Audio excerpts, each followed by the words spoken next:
एक बार अपनी यात्रा के दौरान श्री गुरु नानक देव जी लोगों का उद्धार करते हुए अपने एक सेवक के घर पहुँचे। उस सेवक का नाम था गुरबचन सिंह। सेवक ने जब दूर से ही श्री गुरु नानक देव जी को अपने घर की तरफ आता देखा तो बहुत खुश हुआ। सेवक गुरु नानक देव जी का स्वागत बड़ी ही धूमधाम से करना चाहता था, लेकिन उसकी हालत बहुत ख़राब थी क्योंकि वह बहुत ही गरीब था। उस सेवक के पास एक मिट्टी के घर के अलावा कुछ भी नहीं था। सेवक ने श्री गुरु नानक देव जी और भाई मर्दाना जी का बहुत आदर सत्कार किया और उसके घर में एक चारपाई थी जिसके ऊपर उसने गुरुजी और भाई मर्दाना को बिठाया। गुरुजी ने सेवक को कहा कि आज की रात हम यहीं तुम्हारे पास ही रुकेंगे और कल सुबह हम चले जाएंगे। गुरुजी के मुंह से यह वचन सुनकर गुरबचन सिंह बहुत खुश हुआ और गुरुजी के चरणों में गिर गया। सेवक के घर में खाने के लिए कुछ ज़्यादा नहीं था, लेकिन जो कुछ भी घर में था वह उसने आदर और श्रद्धा के साथ गुरुजी के आगे पेश कर दिया। भाई मर्दाना उस सेवक की गरीबी देखकर बहुत दुखी हुआ और उस पर तरस आया। भाई मर्दाना ने सोचा कि इस आदमी के पास जो कुछ भी थोड़ा बहुत था वह भी इसने हम लोगों के आगे पेश कर दिया। भोजन करने के पश्चात गुरुजी ने भाई मर्दाना जी को कहा कि जिन बर्तनों में हमने अभी खाना खाया है उन बर्तनों को तोड़ दो। पहले तो भाई मर्दाना जी को गुरुजी की बात सुनकर बड़ा आश्चर्य हुआ।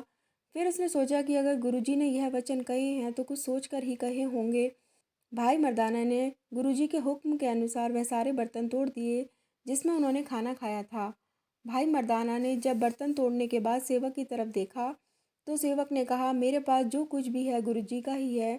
गुरुजी आपको जो भी हुक्म करें आप वही करो। इसके बाद गुरुजी के हुक्म के अनुसार भाई मर्दाना जी ने जो थोड़े बहुत और भी चीज़ें सेवक के घर में पड़ी थी वह भी तोड़ दी। अगले दिन गुरु नानक देव जी ने सेवक को अपने पास बुलाया और कहने लगे कि हमें अपनी यात्रा को जारी रखने के लिए जाना होगा। सेवक ने गुरुजी से कहा कि आपने अपने पवित्र चरण मेरी इस गरीब की कुटिया में डाले हैं, इसलिए मैं बहुत खुश हूँ। लेकिन मेरी आपसे एक प्रार्थना है, मैं कुछ दूर तक आपके साथ चलना चाहता हूँ ताकि मैं कुछ समय और आपके साथ बिता सकूँ। गुरुजी ने सेवक को अपने साथ चलने की अनुमति दे दी, लेकिन घर से निकलने से पहले गुरुजी ने भाई मर्दाना जी को कहा कि सेवक का यह मिट्टी का घर भी पूरी तरह से तोड़ दो। भाई मर्दाना जी को गुरुजी की इस बात का कोई भी मतलब समझ नहीं आया, लेकिन इस बार उसने गुरुजी से पूछ ही लिया कि गुरुजी, इस सेवक के पास तो सिर्फ यह एक मिट्टी का घर ही है, अगर हमने इसको भी तोड़ दिया तो यह बेचारा कहाँ रहेगा। सेवक ने भाई मर्दाना जी की बात सुनकर उनको कहा कि गुरुजी जो भी हुक्म दे रहे हैं उसको आप पूरा करो, क्योंकि मेरे पास जो कुछ भी है गुरुजी का दिया हुआ ही है, मेरा अपना यहाँ पर कुछ भी नहीं है। यह सुनकर भाई मर्दाना जी ने घर को तोड़ना शुरू कर दिया। घर को तोड़ने के पश्चात गुरुजी और भाई मर्दाना और सेवक यात्रा के लिए आगे चल पड़े। जब सांझ होने लगी तो गुरुजी ने सेवक को कहा कि अब तुम अपने घर वापस चले जाओ, क्योंकि वहाँ थोड़ा सा काम बाकी रह गया है, जाकर उस काम को पूरा करो। सेवक ने गुरुजी के चरणों को हाथ लगाया और खुशी खुशी अपने घर की तरफ वापस चल दिया।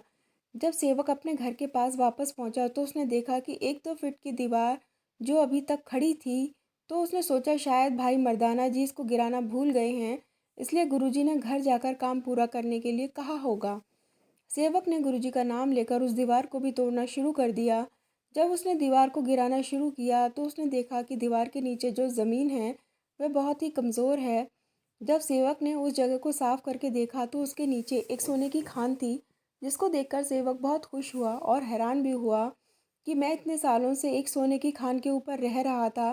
गुरु नानक देव जी के आशीर्वाद की वजह से सेवक की ज़िंदगी ही बदल गई। इस कहानी से हमें यही शिक्षा मिलती है कि अगर परमात्मा हमसे कुछ ले रहा है तो इसके बदले में उसने हमारे लिए कुछ अच्छा ही सोचा होगा। इसलिए हमेशा परमात्मा के ऊपर विश्वास रखना चाहिए, क्योंकि परमात्मा जो कुछ भी करता है हमारे अच्छे के लिए ही करता है। अगर आपको ये कहानी पसंद आई तो प्लीज़ हमारे चैनल को लाइक और सब्सक्राइब करिए, फ्रेंड्स के साथ शेयर करिए। Thanks for watching.